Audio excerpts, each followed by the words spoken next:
Have you had a look at my website, Beauticate, lately? We interviewed Roj from the Roject. She's an amazing lawyer turned skinfluencer. She's got a great story. 8 must-try nail trends for the new season. You can take those straight into your manicure place.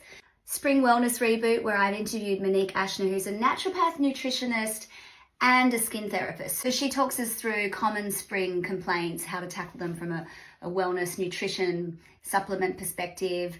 And we have this interview with the Nbachi founders, a mother and daughter duo. So Yong Lee and Nan Chen founded the brand 10 years ago. They have got so many products. I've been testing them out. They do a lot of work with plant and fruit stem cells, so it's highly innovative. I really love the grape stem cell masks and the grape stem cells mist.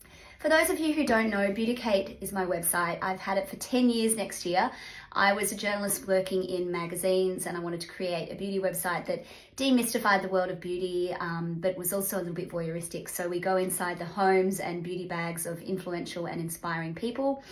And we've got a podcast coming soon, so stay tuned. And if you haven't subscribed to Beauticate, make sure you do. It's super simple. On the homepage, there's a little box there, subscribe to beautify your life. And I promise we won't clog your email. It's just one email a fortnight of the best stories. So make sure you subscribe. And YouTube, I'll put the YouTube link as well.